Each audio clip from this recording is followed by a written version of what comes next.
మరికొన్ని సంవత్సరాలు మన ముందు ఉన్నాయి మన జీవితానికి. అవి ఎన్నో తెలియదు, ఎలా ఉండబోతున్నాయో తెలియదు. కానీ మొత్తానికి గతించిన సంవత్సరాలు అయితే తిరిగి రావు. ఇక మనకు ముందున్న సంవత్సరాలే ఎన్ని సంవత్సరాలు ఇస్తే అన్ని సంవత్సరాలు మనం ఈ భూమి మీద జీవించాలి. అందరి ఆరాటం ఒకటే. ఇన్ని సంవత్సరాలు నానా రకాల ఓటములతో, బాధలతో, వ్యాధులతో, అప్పులతో, తిప్పలతో, జబ్బులతో, కష్టాలతో, కన్నీళ్లతో, ఆకలితో, దరిద్రతతో, నిందలతో, అవమానాలతో గడిచినాయి. కనీసం ఇక రాబోతున్న సంవత్సరాలన్న శుభప్రదమైన సంవత్సరాలై సుఖముగా, నెమ్మదిగా, సమాధానంగా జీవించే సంవత్సరాలు అయితే ఎంత బాగుండు అని అందరి ఆశ, నిరీక్షణ, కోరిక అదే. విచిత్రం చెప్పనా, మన విషయంలో దేవుడికి కూడా అదే కోరిక ఉందట. ఈ కోరిక మందే కాదు, మన విషయంలో ప్రభువు కూడా అదే కోరిక ఉంది. ఏమండి, దేవుడు గొప్పడా, మనిషి గొప్పడా? పెద్దగా చెప్పాలి. దేవుని ప్రేమ గొప్పదా, మనిషి ప్రేమ గొప్పదా? ఒక తండ్రిగా తీసుకుంటే భూమి మీద ఉన్న ఒక తండ్రి ఎక్కువ గొప్పోడా, ఆ తండ్రి కంటే పరలోక తండ్రి ఎక్కువ గొప్పోడా? రైట్, అనుమానం లేదుగా. రైట్. ఇప్పుడు ఏబు జీవితాన్ని మనం చూసుకుంటే ప్రతిరోజు ఆయన పిల్లలందరినీ పిలుస్తాడట. మంచి సంపన్నుడు, ఆస్తి గలవాడు. ఎవ్రీడే ప్రతిరోజు తన కుటుంబం మొత్తాన్ని పిలిచి, గడిచిన రోజులో దేవునికి వ్యతిరేకంగా ఏమైనా మాట ద్వారా కానీ, క్రియ ద్వారా కానీ తప్పు చేశారేమో, దేవుని యొక్క కోపం వాళ్ళ మీదకి వచ్చి ఏమన్నా దెబ్బతింటారేమో, నా పిల్లలకి ఏ కీడు కలగకూడదు, నా పిల్లలు క్షేమంగా ఉండాలి, సుఖంగా ఉండాలి, నెమ్మదిగా ఉండాలి, సమాధానంగా ఉండాలని ఏబు తన పిల్లలందరి నిమిత్తం ప్రతిరోజు దేవునికి బలి అర్పణ జరిగించాడంట.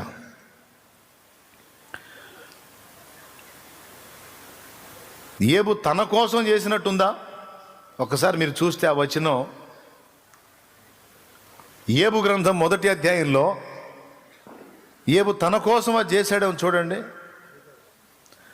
ఏబు గ్రంథము 1వ అధ్యాయము 5వ వచనం చదవండి. వారి విందు దినములు పూర్తి కాగా యోబు తన కుమారులు పాపము చేసి తమ హృదయములలో దేవుని దూషింతురేమో అని వారిని పిలువనంపించి వారిని పవిత్రపరిచి అరుణోదయమున సూర్యోదయమున లేచి వారిలో ఒక్కొక్క నిమిత్తమై దహన బలి నర్పించుచు వచ్చెను. ఎప్పుడో ఒకసారి వచ్చాడా, లేకపోతే నిత్యము అలాగూ చేయుచుండెను. ఎవ్రీడే. ఇక్కడ ఏబు తనను గురించి అర్పించాడా, తన పిల్లల గురించి అర్పించాడా? పెద్దగా చెప్పాలి. తను సుఖంగా ఉండాలని కోరుకున్నాడా, తన పిల్లలు బాగుండాలని కోరుకున్నాడా? తన ప్రాణాలు నిలబడాలనుకున్నాడా, తన పిల్లల ప్రాణాలు నిలబడాలనుకున్నాడా? దావీదు కన్న కొడుకైన అబషాలోము చేత తరం పడతాడు. కొండలకు, అడవులకు పారిపోతాడు. కొడుకే తండ్రి మీద ధ్వజమెత్తి తండ్రికి శత్రువై తండ్రిని తరిమేస్తాడు. దొరికితే చంపేయడానికి తీర్మానించుకుంటాడు అబషాలోము, కన్న కొడుకు. అయితే వాడి వల్ల కాదు రాజ్యం చేయటం. వాడి దగ్గర సలహాదారులు సరైన వాళ్ళు ఉండరు. శాప ఫలంగా దావీదు పాపం సింహాస భ్రష్టత్వాన్ని పొందాడు, కొడుకు దాన్ని ఎక్కాడు. అయితే దావీదుతో కూడా ఉన్నవాళ్ళు అబషాలోముని దెబ్బతీసి యుద్ధం చేసి మళ్ళా సింహాసనం దావీదుకి ఇప్పించాలి అంటే, కొడుకుని తొలగించి తండ్రికి మళ్ళా సింహాసనం ఇప్పించాలని దావీదుతో ఉన్నవాళ్ళు ఆరాటపడి ఒకరోజు స్కెచ్ గీస్తారు. యుద్ధం చేయటానికి వెళ్తారు. బయలుదేరి యుద్ధం చేయటానికి వెళ్తుంటే దావీదు అంటాడు, యుద్ధానికి వెళ్తున్నారు కదయ్యా,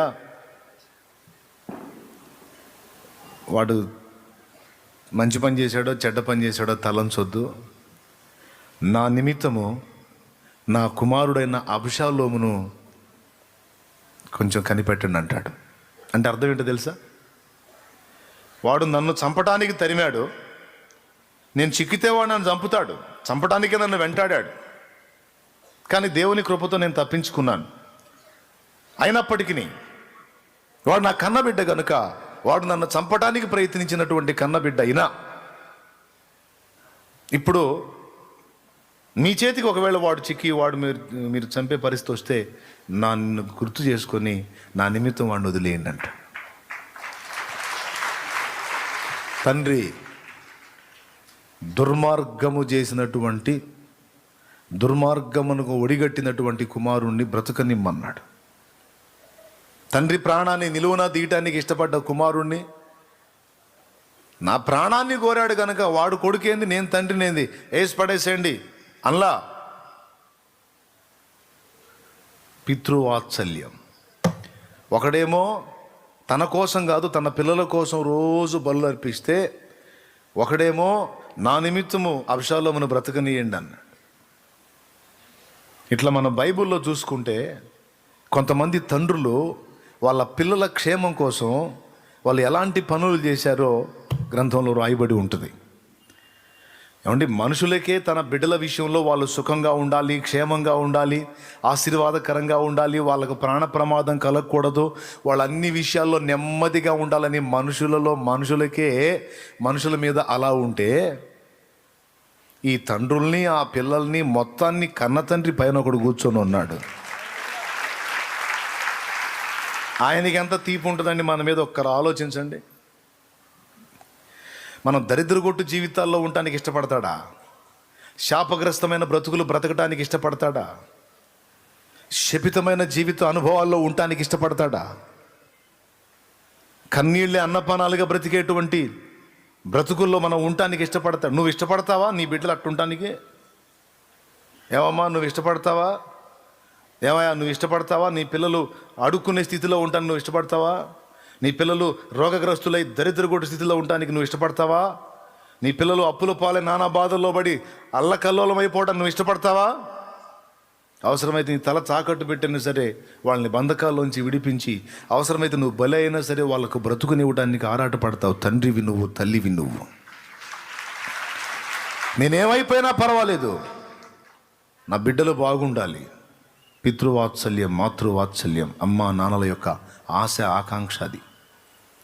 మనుషులకి అట్లుంటే నువ్వే నీ బిడ్డల్ని ఏ కోశాన్ని కూడా తక్కువ లేకుండా అన్ని విషయాల్లో వాళ్ళని భద్రంగా కాపాడడానికి ఆరాటపడతావే. మన మనుషులకే ఇంత మమత ఉంటే ఆయన అంటేనే ప్రేమ, ప్రేమ అంటేనే ప్రభు. మనకేమో ప్రేమ ఉంటుంది, బైబిల్ చెప్తుంది ప్రేమ అంటేనే ఆయన. దేవుడు ప్రేమస్వరూపే ఉన్నాడని ఉంది. ప్రేమనే స్వరూపముగా ధరించుకొని ఉన్న ప్రేమ మూర్తి ఆయన. మరి ఆయనకి ఎంత ఉంటుందండి మన మీద? ఈ మాట బాగానే ఉంది. మరి అంత ప్రేమ అయినప్పుడు మరి ఏంది మన బతుకులు?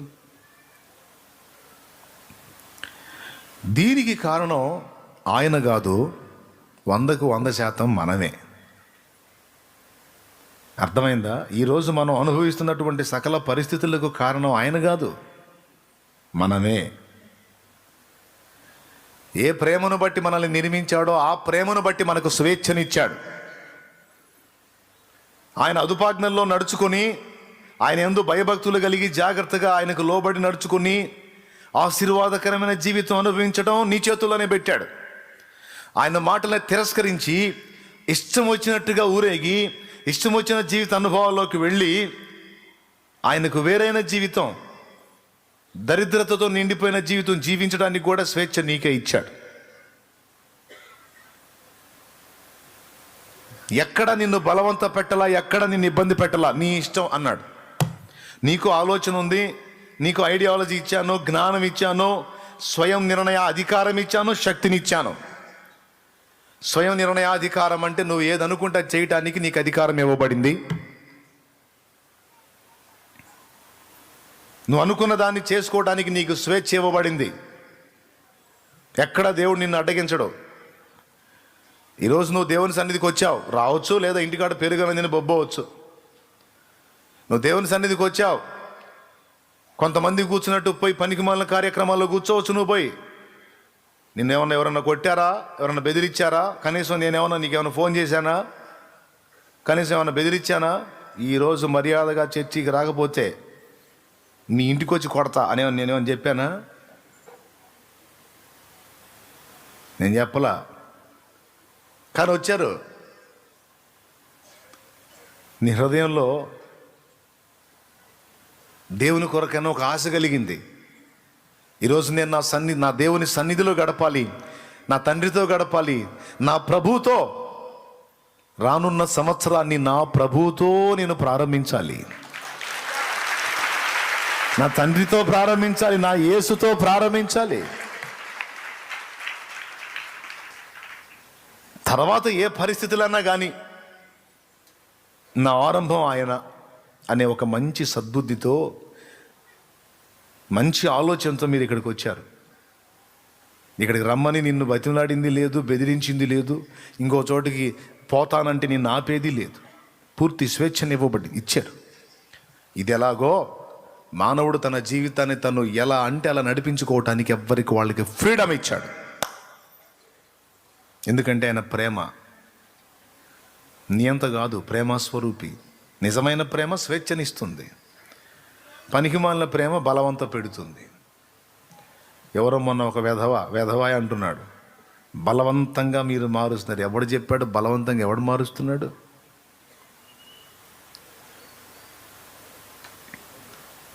బలవంతంగా రుద్దటానికి ట్రై చేస్తున్నారు. ఎవడు రుద్దుతున్నాడు బలవంతంగా? దేవుని ప్రేమ ప్రకటించుకుంటా పోతే ఆ ప్రేమ రుచి తగిలిన వాడు పనికిమాలిన లోకాన్ని బలవంతంగా వదిలించుకొని ఆయన పాదాల దగ్గరికి బలంగా పరిగెత్తుకొని వస్తున్నాడు. ఎవరు రుద్దుతున్నారు బలవంతంగా? నేను కూడా అట్లా మారిన వాడినే, నన్ను ఎవరు బలవంత పెట్టలా. ఎన్ని చట్టాలు చేసుకున్నా, రాజ్యాంగాలే తిరగ రాసుకున్నా, ఎన్ని రకాల సెక్షన్స్ తెచ్చినా, ఎన్ని రకాల జీవోలు తెచ్చినా యేసు సువార్తను ఎవ్వడు ఆపలేడు. దేవుని రాజ్య నిర్మాణాన్ని ఎవ్వడు ఆపలేడు. తమిళనాడులో ఆపలేడు, కర్ణాటకలో ఆపలేడు, ఆంధ్రాలో ఆపలేడు, ఎక్కడ ఆపలేడు. ఆపాలనుకున్న వాళ్ళంతా నామరూపాలు లేకుండా నాశనం అయిపోయారు, లేరు. వాల్తేరు అనే వాడి గురించి చెప్పుకున్నాం, గుర్తుందా? వాల్కేరు కాదు, వాల్తేరు. ఈ వాల్తేరు అనేవాడు బైబిల్ అనేది భూమి మీద లేకుండా చేస్తానన్నాడు, శపథం చేశాడు. శపథం చేసిన కొన్నాళ్ళకి ఆడు భూమి మీద లేకుండా పోయాడు. ఆడి ఇల్లును తీసుకొని బైబిల్ ప్రింటింగ్ ప్రెస్ పెట్టించాడు దేవుడు. ఎవడైతే బైబిల్ని భూమి మీద లేకుండా చేస్తాను అన్నాడో వాని ఇల్లే బైబిల్ అచ్చు యంత్ర సామాగ్రిని పెట్టి అందులో అచ్చు వేసేటువంటి యంత్రశాల అయింది. సింహాసనాలు, ప్రభుత్వాలు అడ్రస్ లేకుండా పోయినాయి. ఎవరినాయన ఆయన ముందు నిలబడేది? స్వేచ్ఛనిచ్చాడు, బలవంత పెట్టాడు, నీ ఇష్టం అంటాడు. అలా ఇవ్వబడిన స్వేచ్ఛను మనం ఉపయోగించుకొని దేవుని మాటకు లోబడకుండా, దేవుని చిత్తాన్ని గుర్తెరగకుండా, దేవుని సంకల్పాలు గుర్తుపట్టకుండా ఇవ్వబడిన స్వేచ్ఛను దుర్వినియోగం చేసుకొని పనికిమాలిన పనులు చేసుకొని కోతి వేషాలు వేసి దరిద్రగుట్టు స్థితికి మనం దిగజారాం. మన పితరులు దిగజారారు. మన పిల్లల్ని కూడా చూస్తే వాళ్ళు కూడా అదే మెట్టుకు వెళ్ళిపోతా ఉన్న పరిస్థితి కనపడుతుంది. ఎవరి ద్వారా జరిగింది ఇది? ఏ తండ్రి అయినా తన బిడ్డ క్షేమంగా ఉండాలి, సుఖంగా ఉండాలి, సంతోషంగా ఉండాలి, ఆనందంగా ఉండాలి, ఆరోగ్యంగా ఉండాలి అని కోరుకుంటాడు. కానీ ఏ తండ్రి అయినా మా వాడు అగసాట్లు పడాలని కోరుకుంటాడా? అరే మనుషులే కోరుకున్నప్పుడు ఆయన ఎట్ట కోరుకుంటాడండి? మరి ఎందుకంటే ఇట్లాంటి పరిస్థితి అంటే దానికి కారణాలు మన దగ్గర ఉన్నాయి. దేవుని మాటకు విధేయత చూపినంత వరకు ఆశీర్వాదకరమైన తోటలో, ఆనందకరమైన జీవితంలో ఉన్నారు మొదటి మానవులు. దేవుని మాటకు విధేయత చూపినంత వరకు వాళ్ళ జీవితం భూతల స్వర్గమైంది. ఎప్పుడైతే దేవుని మాటను పెడచెవిన పెట్టి దేవ విరోధి మాట వినడానికి చెవి నొగ్గారో అప్పుడు ఆశీర్వాదకరమైన ప్రదేశం నుండి నెట్టివేయబడి శాపంలోకి ప్రవేశించారు. సమాధానం సింపుల్. ఏ మాటకు విధేయత చూపకుండా, హలో స్తోత్రం చెప్పండి ఒకసారి అందరూ కట్టగట్టుకొని, రైట్, కట్టగట్టుకొని అంటే తిట్టు అనుకోవాకండి, ఏకమై, రైట్, అందరూ కలిసి ఐక్యమై ఒక్కసారి మళ్ళీ ఒకసారి స్తోత్రం చెప్పండి. ఏ మాట వినక త్రోసివేసి శాపం అనే ఒక్కదానిలోనే దరిద్రత, నింద, అవమానం, రోగం, లేమి సమస్తం ఉన్నాయి. ఏ మాటకు అవిధేయత చూపి నిర్లక్ష్యపరిచి శాపాన్ని తెచ్చుకున్నామో దాని అంతటి నుంచి విడుదల పొందాలంటే చిట్కా సింపుల్, ఏం లేదు, ఆయన మాటకు మళ్ళా మన విధేయత చూపటమే.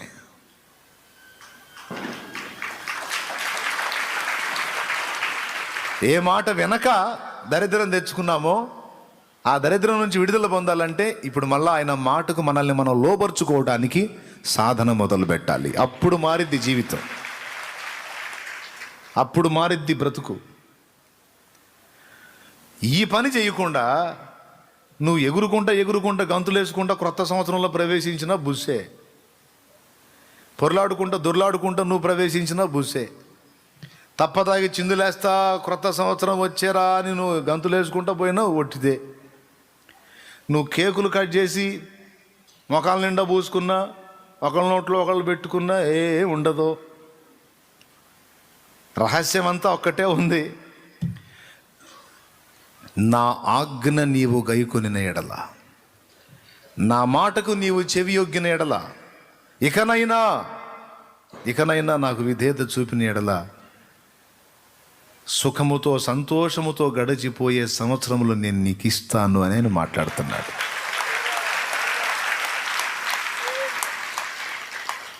దేవునికి మహిమ. ఒకవేళ ఇప్పటికే ఆ అనుభవంలోకి వచ్చి దేవుని మాటకు విధేయత చూపి ఇప్పటికే దేవుని యొక్క ఆనందాన్ని పొందుతున్న వారు ఎవరైనా ఉంటే వాళ్ళకు తెలుసు నేను చెప్పిన మాటలోని విలువ. ఇంకా ఆ మెట్టుకు రాకుండా, ఇంకా దేవునికి కంప్లీట్గా తమను తాము లోబరుచుకోకుండా, ఇంకా సొంత గవర్నమెంటు సొంత ప్రభుత్వాన్ని నడుపుకోవడానికి ఇంకా తిప్పలు పడుతున్న వాళ్ళు ఎవరైనా ఉంటే ఈరోజు మారు మనసు పొంది మీ బ్రతుకును కంప్లీట్గా యేసయ్య చేతికి అప్పచెప్పండి. ఇప్పటిదాకా నీ ఇష్టం వచ్చినట్టు తిప్పలు పడ్డావు. ఎవరో రకరకాల వ్యక్తులు కలిసి రకరకాల మాటలు చెప్తే వాళ్ళు చెప్పిన మాటకు పరిగెత్తావు, వీళ్ళు చెప్పిన మాటకు పరిగెత్తావు, వాళ్ళని నమ్మావు, వీళ్ళని నమ్మావు. చివరికి ఒరిగింది ఏంది? నీ సొంత తెలివి నిన్ను పాడు చేసింది, ఇతరుల యొక్క జ్ఞానం నిన్ను చెరిపింది. ఎవరు నిన్ను బాగు చేశారు? ఎవరు నిన్ను సమాధానంగా నిలబెట్టారు? ఎవరు నీకు ఆపత్కాలంలో నమ్మకమైన సహాయకులుగా ఉన్నారు? నీకు తెలుసు. మామూలు సమయాల్లో అందరూ అందుబాటులో ఉన్నట్టుగానే నీకెందుకు మేమున్నామని చెప్పి చివరి ఘట్టంలోకి వచ్చేటప్పటికి కంటికి కనబడకుండా అడ్రస్ లేకుండా పోయిన వాళ్ళ సంగతులు నీకు తెలియవా? ఎవరు నిన్ను ఉద్ధరించారు? ఎవరు నీ బ్రతుకును బాగు చేశారు? ఎవరు నీకు అక్కర్లో చేయూతనిచ్చారు? ఎవరు నీకు ఆపత్కాలంలో భరోసా ఇచ్చారు? ఎవ్వరుండరు. కానీ నువ్వు ప్రయాణం వాళ్ళ మాటల మీద వెళ్ళావు, వారి ఆలోచనలో వెళ్ళావు, లేదా నీ సొంత ఆలోచనలో వెళ్ళావు, దెబ్బతిన్నావు. దేవుడు మాట్లాడుతున్నాడు, కనీసం ఇకనైనా నా మాటకు లోబడతావా? ఇకనైనా నీ హృదయాన్ని, నీ జీవితాన్ని నా చేతికి అప్పచెప్తావా? పరలోకములో ఉన్న సమాధానం, పరలోకంలో ఉన్న సంతోషం నీ జీవితంలో నువ్వు అనుభవించేటట్లు నేను నిన్ను చూడాలనుకుంటున్నాను నా బిడ్డ. నువ్వు ఏడుస్తుంటే నేను నవ్వుతున్నాను అనుకుంటున్నావా? నువ్వు బాధపడుతుంటే నేను సంతోషిస్తున్నాను అనుకుంటున్నావా? నువ్వు శాపగ్రస్తమైన స్థితిలో ఉంటే నేనేం గంతులేస్తున్నాను అనుకుంటున్నావా? నువ్వు నా బిడ్డవి. నువ్వు వ్యాధి పీడితురాలివై బాధపడుతుంటే నేనేమన్నా ఆనందపడుతున్నాను అనుకుంటున్నావా? నేనేం సైకోనా, మెంటలా నాకేమన్నా? ఏ తల్లైనా తన బిడ్డ దుఃఖపడుతుంటే సంతోషంగా ఉంటుందా? ఏ తండ్రి అయినా తన బిడ్డ వేదనతో అల్లాడిపోతుంటే ఆనందంగా ఉండగలిగిద్దా? నిద్రపోగలిగిద్దా? తినగలిగిద్దా? బిడ్డ నార్మల్ కండిషన్కి వచ్చిన దాకా ఒక తల్లి యొక్క మమత ఆమెను తిననీయదు, నిద్రపోనీయదు. మరి నువ్వు ఇంత దిగజారిన స్థితిలో ఉంటే నేను ఎట్లా హ్యాపీగా ఉంటాను అనుకున్నావుమా? ఎట్లా ఉంటాను అనుకున్నావు నాయన అంటాడు దేవుడు. ఉండడు. మన వేదనామయమైన స్థితిలో ఉంటే దేవుడు హ్యాపీగా ఉండడండి. నేను చెప్తున్నాను, ఆయన ఎప్పుడు మన కడుపు నింపాలని ఎదురు చూస్తాడు. ఆయన ఒడిలో మనం సేద తీరాలని చూస్తాడు. ఆయన సురక్షితమైన రెక్కల నీడలో ఆశీర్వాదకరంగా సురక్షితంగా మనం ఉండాలని కోరుకునే నీతిమంతుడు ఆయన, ప్రేమామూర్తి ఆయన. నువ్వు నమ్మినా నమ్మకపోయినా ఇది నిజం. మరి ఎదురవుతున్న పరిస్థితులు అన్నిటికీ కారణం ఏంటంటే ఉన్నాయి మన దగ్గర కొన్ని, యథార్థంగా ఒప్పుకోవాలి. ఒకప్పుడేమో చేసుకుంటా పోతాం, మరోసారేమో వాటి ఫలాలు అనుభవిస్తూ వస్తాం, అంతే. యాకోబు తన జీవితంలో వరుసగా కొన్ని పొరపాట్లు చేసుకుంటూ పోయాడు. కళ్ళు లేని గుడ్డి తండ్రిని ఫ్రాడ్ చేయడానికి ప్రయత్నించినందున జబ్బు కళ్ళు కలిగిన లేయ భార్య అయింది. బ్రతుకాలం ఆ జబ్బు కళ్ళ లేయతో బతకాల్సి వచ్చింది. కన్న తండ్రిని మోసగించి పొరపాటుగా ప్రవర్తించినందుకు గాను కన్న కొడుకుల చేతిలో తర్వాత యోసేపు విషయంలో మోసపోయాడు. తెలీదా?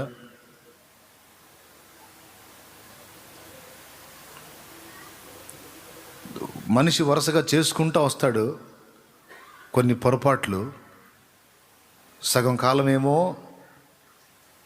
చేసుకుంటూ రావటం ఇష్టం వచ్చినట్టు, సగం కాలమేమో వాటి ఫలితాలు అనుభవించుకుంటూ రావటం. ఇది మనిషి జీవితం. ఎంతమందికి అర్థమైందో? ఇష్టం వచ్చినట్టుగా వెళ్ళిపోతాడు, రఫ్ అండ్ టఫ్. చివరికి ఒక మెట్టుకొచ్చి ఆగుతాడు. ఎక్కడి నుంచి వాటి రిజల్ట్ చూస్తా పోతాడు అనమాట బ్రతుకులో.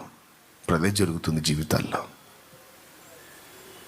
కొంతమంది నా దగ్గరికి వస్తారు, ఈ వాము ఏం మిడిచిపోవటం మనం చెప్పినా వినరు. అమ్మా పద్ధతి కాదమ్మా, కొద్దిగా ఆలోచన. నాకెవరు చెప్పొద్దు. అది నేను దైవజనుడైనా నేను ఎన్నో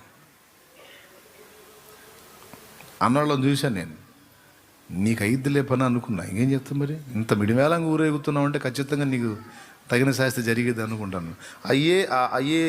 ఆ మాటలు అన్నటువంటి అదే వ్యక్తి మళ్ళీ గోడుగోడున ఏడుస్తున్న ఆ కర్మ ఇలా గాలిని అనుకుంటూ వచ్చిన వాళ్ళని చూసా. ఏం చేస్తావు? చేసుకుంటా పోయావు, ఇప్పుడు అనుభవించుకుంటారా? దేవుడు ఎందుకన్నా నా జీవితం ఇలా చేశాడంటే, నేనేం చేయదు కాదు కానీ లేకపోతే పట్టుకొని 4 పీకి చెప్పాలనిపించింది. దేవుడు చేశాడా బుద్ధి తక్కువదానా? దేవునికి స్తోత్రం. చేసుకుంటా పోతాడు ఇష్టం వచ్చినట్టు. తమ్ముడు మాటిని తమ్ముడు, వద్దు తమ్ముడు, అట్లా కాదు తమ్ముడు, ఇట్లా కాదు తమ్ముడు అంటే, లేదనా లేదు ఎట్లనే కదా అయ్యో అవ్వాల్సిందే, అయ్యి తీరాల్సిందే అంటాడు. ఊరేగుతాడు. కొద్ది కాలం అయిన తర్వాత తన్ను పడుద్ది. పడ్డాక అప్పుడు వస్తాడు, ఎందుకన్నా ఇట్లా చేస్తున్నాడు దేవుడు అంటాడు. దుర్మార్గుడా, దేవుడు ఏం చేశాడు రా? ఏం మాట్లాడ్డాను? ఆయన ఎత్తినేత్తనా? మన దగ్గర ఉంది, దిద్దుకోవాల్సిందే.